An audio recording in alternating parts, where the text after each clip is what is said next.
MS Ramaiah youth foundation ವತಿಯಿಂದ ಚಿಕ್ಕಬಳ್ಳಾಪುರದಲ್ಲಿ ಬೃಹತ್ ಉದ್ಯೋಗ ಮೇಳವನ್ನು ಹಮ್ಮಿಕೊಳ್ಳಲಾಗಿದೆ.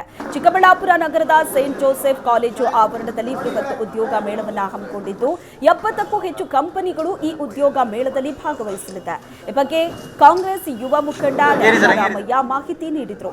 ಉದ್ಯೋಗ ಮೇಳದ ಜೊತೆಗೆ ಸಾಲ ಮೇಳವನ್ನು ಆಯೋಜಿಸಿದ್ದು ಸುಮಾರು 8ಕ್ಕೂ ಅಧಿಕ ಬ್ಯಾಂಕುಗಳು ಈ ಸಾಲ ಮೇಳದಲ್ಲಿ ಭಾಗವಹಿಸಲಿವೆ. ಈಗಾಗಲೇ 4,100 ಯುವತಿಯರು ಉದ್ಯೋಗಕ್ಕಾಗಿ ನೋಂದಣಿ ಮಾಡಿಕೊಂಡಿದ್ದು ಉಳಿದವರು ಕೂಡ ಆದಷ್ಟು ಬೇಗ ನೋಂದಾಯಿಸಿಕೊಂಡು ಈ ಮೇಳದಲ್ಲಿ ಭಾಗವಹಿಸಬೇಕು ಅಂತ ರಕ್ಷಾರಾಮಯ್ಯ ಮನವಿ ಮಾಡಿದರು. ಚಿಕ್ಕಬಳ್ಳಾಪುರ ಜಿಲ್ಲೆ ಚಿಕ್ಕಬಳ್ಳಾಪುರ ತಾಲೂಕು 13ನೇ ತಾರೀಕು ಸೇಂಟ್ ಜೋಸೆಫ್ಸ್ ಸ್ಕೂಲ್ನ ಗ್ರೌಂಡ್ನಲ್ಲಿ ಬೆಳಗ್ಗೆ 9 ಗಂಟೆಗೆ ಈ ಒಂದು ಉದ್ಯೋಗ ಮತ್ತು ಲೋನ್ ಮೇಳ MS ರಾಮಯ್ಯ ಯೂತ್ ಫೌಂಡೇಶನ್ ಕಡೆಯಿಂದ ಹಮ್ಮಿಕೊಂಡಿದ್ದೀವಿ. ಇದು ನಮ್ಮ ಎಲ್ಲ ಕಾರ್ಯಕರ್ತರಿರ್ಬೋದು, ನಮ್ಮ ಸ್ನೇಹಿತರು, ಯುವಕರ ಬಂಧುಗಳಿರ್ಬೋದು, ಎಲ್ಲರಿಗೂ ಈ ಕಾರ್ಯಕ್ರಮ ಹಮ್ಮಿಕೊಂಡಿದ್ದೀವಿ. ಇವಾಗ ಬರೀ ಅನ್ಎಂಪ್ಲಾಯ್ಡ್ಗಂತೆ ಮಾತ್ರ ಅಲ್ಲ, ಇದು ಕೆಲವರು ಕೆರಿಯರ್ ಚೇಂಜ್ ಇರ್ಬೋದು, ಕೆರಿಯರ್ ಶಿಫ್ಟ್ ಇರ್ಬೋದು, ಅದಕ್ಕೋಸ್ಕರನೂ ಈ ಒಂದು ಕಂಪ್ನಿಗಳು ತರಿಸ್ತಾ ಇದ್ದೀವಿ. ಇದು ಒಂದು ಪ್ಲ್ಯಾಟ್ಫಾರ್ಮ್.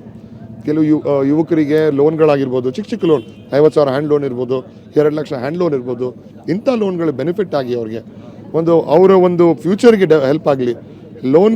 ಲೋನ್ ಕಡೆ ಒಂದು ಕಡೆ, ಇನ್ನೊಂದು ಕಡೆ ಅನ್ಎಂಪ್ಲಾಯ್ಮೆಂಟು, ಯಾರ್ಯಾರಿಗೆ ಬೇರೆ ಬೇರೆ ಕೆಲಸಗಳು ಬೇಕಾಗುತ್ತೋ ಅವ್ರಿಗೆ ಕೆಲಸಗಳು ಸಿಗಲಿ. ವೋಲ್ವೋ ಕಂಪ್ನಿಯಿಂದ ಹಿಡಿದು ಲೋಕಲ್ ಸಿಸರ್ ಮ್ಯಾನುಫ್ಯಾಕ್ಚರಿಂಗ್ ಕಂಪ್ನಿವರೆಗೂ ಚಿಕ್ಕಬಳ್ಳಾಪುರ, ದೊಡ್ಡಬಳ್ಳಾಪುರ, ದೇವನಹಳ್ಳಿ ಬೇಸ್ಡ್ ಕಂಪ್ನಿಗಳಿದೆ.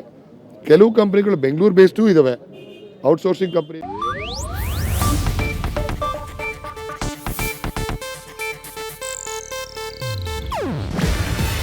ಇದು ಏಷ್ಯಾನೆಟ್ ನ್ಯೂಸ್ ನೆಟ್ವರ್ಕ್ ಪ್ರಸ್ತುತಿ.